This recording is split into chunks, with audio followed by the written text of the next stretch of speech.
వార్తలు రాయడం మానేసాం, వాస్తవాలు మాట్లాడడం మానేసాం, అబద్ధాల ప్రపంచంలో మనం బ్రతుకుతున్నాం, జనాల్ని బ్రతకమంటున్నాం. వరద వార్తలో అతి తప్పించేం లేదు. సాక్షి రాసుకొచ్చేది ఒక అతి, ఈనాడు ఆంధ్రజ్యోతి రాసుకొచ్చేది ఒక అతి. ఇక్కడంతా అద్భుతంగా జరుగుతుంది, అక్కడంతా అసలేం జరగట్లేదు. అదే సందర్భంలో అసలు జరుగుతున్న అతి ఏంటి?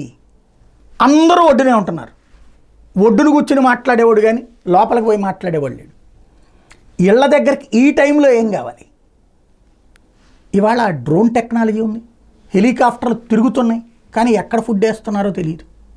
2 రోజులు, ఇవాళ 3వ రోజు అకస్మాత్తుగా వీధిని పడ్డటువంటి జనాలకి ఆహారం ఎలా సప్లై చేయాలి, ప్లానింగ్ ఉండాలి. మందులు ఏమి ఇవ్వాలి, ప్లానింగ్ ఉండాలి. మంచినీళ్ళు, పాలు ఎలా ఏంటి?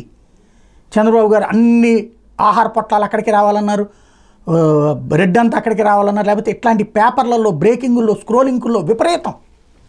బట్ ప్రాక్టికల్గా ప్రజలు స్వచ్ఛందంగా తెచ్చి ఇచ్చినటువంటి ఆహారాలే నిన్న మధ్యాహ్నం తర్వాత కొన్ని ఆహార పొట్లాలు గవర్నమెంట్ తెస్తే అవి కూడా ఒడ్డునున్నటువంటి వాళ్ళకి ఇచ్చిపోయినటువంటి పరిస్థితి. లోపలికి బొట్టల్లో తీసుకెళ్ళి ఇచ్చేవాళ్ళు లేరు. ఇప్పటికీ కూడా ప్రచారం చూస్తే అంత అద్భుతం, చేతకాందేమో అధికార యంత్రాంగం అన్నదేమో ఈనాడు జ్యోతి స్టైలు. అదే సందులో ఏమీ జరగట్లేదు అన్నది ఇప్పుడు ఖచ్చితంగా జరుగుతుంది. ఏంటంటే ఒడ్డున కూర్చుని చూసేటటువంటిది జరుగుతుంది. అది ఆ పడవల ద్వారా ఎవాక్యుయేషన్ ప్రాసెస్ అయితే చేయట్లేదు. ముందు సమస్య ఏంటంటే ఫస్ట్ ఎవరికి చూడాలి అంటే సింగిల్ ఫ్లోర్డ్ బిల్డింగ్స్ అని చూడాలి. అంటే ఒక అంతస్తు మాత్రం, ఇది 8 నుంచి 7 నుంచి 8, 9 అడుగుల దాకా వచ్చింది. మ్యాక్సిమం 8, 8.5 దగ్గర అయితే ఉంది.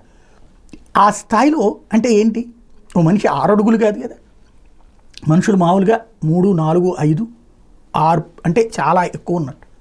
వాళ్ళు ఎలా వస్తారు? నడుములోతున్న నీళ్ళు ఉన్నటువంటి వాళ్ళు రాగలిగారు నిన్న మధ్యాహ్నం నుంచి.